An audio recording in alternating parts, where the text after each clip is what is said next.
زما عمر 18 کاله و چې مینې د خپلو کوډګرو پلوشو په ذریعه زما سترګې پرانیستې او په لومړي ځل یې په خپلو مینهناکو ګوتو زما روح وتخناوه. او سلما کرامي هغه لومړی ښځه ذات و چې د خپل ښایست په زور یې زما روح راویښ کړ او زه یې د سپېڅلي محبت باغ ته بوتلم، چېرته چې ورېځې د خوبونو په رنګ او شپې د ودونو د شپو په رنګ تېرېږي. سلما هغه ښځه وه چې ما ته یې خپل ښایست مثال کړ،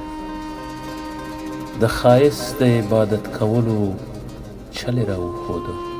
او د خپل محبت په وسیله یې د مینې په رازونو پوه کړم. همدا ښځه وه چې ما ته یې په اول ځل د حقیقي ژوند شاعري د سندرې په ډول واوروله. هر ځوان خپله ړومبۍ مینه یاده ساتي او غواړي چې هغه نااشنا لحظې بیا بیا ذهن ته راولي،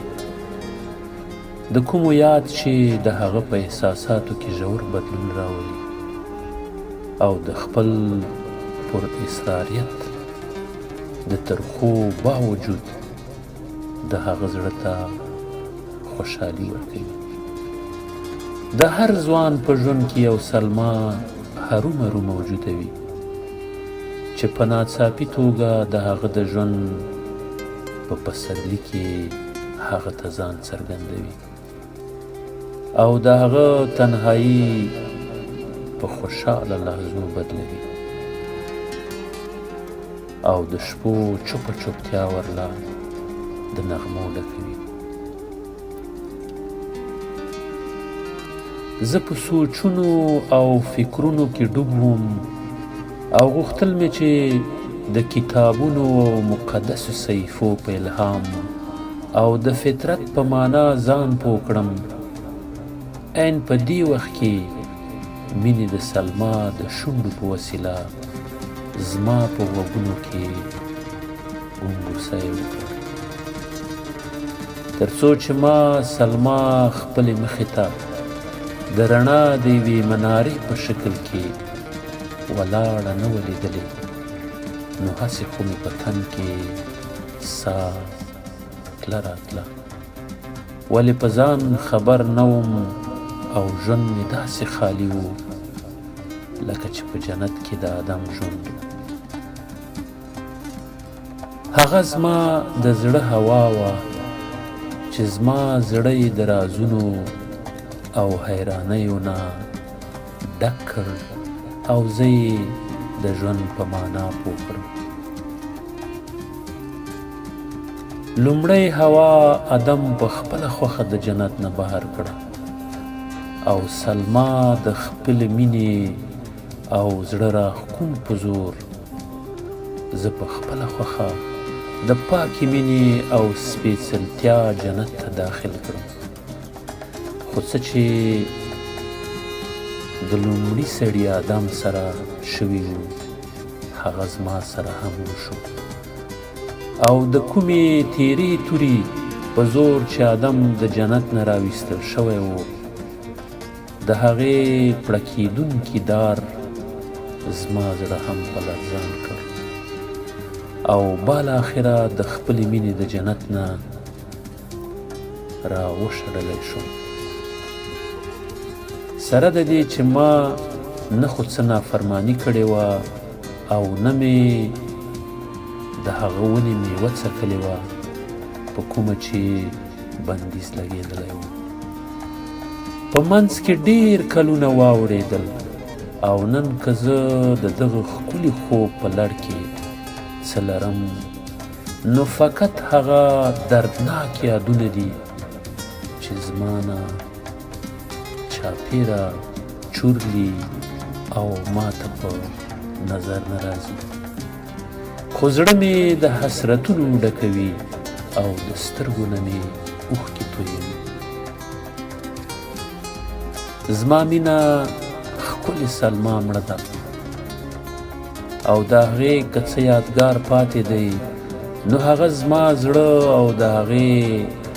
خپل قبر دی چې چاپېره ترې د صبر ونې ولاړې دي. د سلما د وجود د ګواهۍ دپاره د دې مات زړه او دغه قبر نه اخوا نور هیڅ هم نشته. هغه خاموشي چې د سلما په قبر پیره ورکوي د تابوت په تیارو کې د خدای د راز نه پرده نه اوچتوي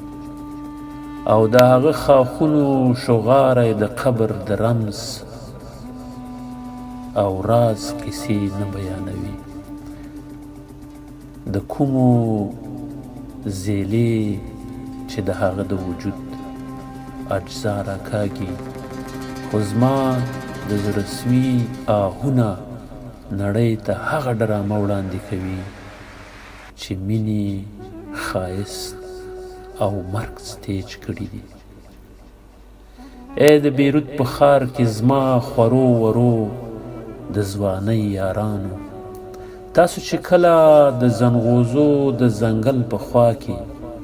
په دغه هدیره تېرېږئ نو دې ته ډېر په خاموشۍ سره ورداخلېږئ او داسې په کراره کراره تګ کوئ چې ستاسو د پخو ښکالو د مړو په خوب کې خلل وانه چوي. د سلما قبر ته په عاجزۍ ودرېږئ او هغه ځمکې له مبارکي ورکړئ چې د هغې وجود له یې ځای ورکړی دی. د یو سوړ اسویلي سره زما نوم اخلئ او وایئ دا هغه ځای دی چېرته چې د هغه جبران ټول امیدونه د خاورو لاندې شوي دي. څوک چې اوس د مینې د یو قیدي په حیث د سمندرونو نه اخوا ژوند تېروي هم په دې ځای هغه خپله خوشحالي د لاسه ورکړې ده. اوښکې یې توی کړي دي او خندا یې هیره کړې ده. په دې قبر باندې د جبران حسرتونه د صبر د ونو سره یو ځای راټوکېږي او روح یې ورباندې هره شپه لکه د مړه کېدونکي لاټین پړک پړک کوي. د ونو د ښاخونو سره په دردناک ویر کې شاملیږي، ماتم کوي او د هغه سلما جدایي ژاړي چې پرون د ژوند په شونډو د یو ښکلې نغمې په ډول موجوده وه او نن د ځمکې په سینه کې د یو خاموشه راز په توګه پرته ده. ای زما د ځوانۍ ملګرو، زه تاسو ته د هغو پیغلو د نومونو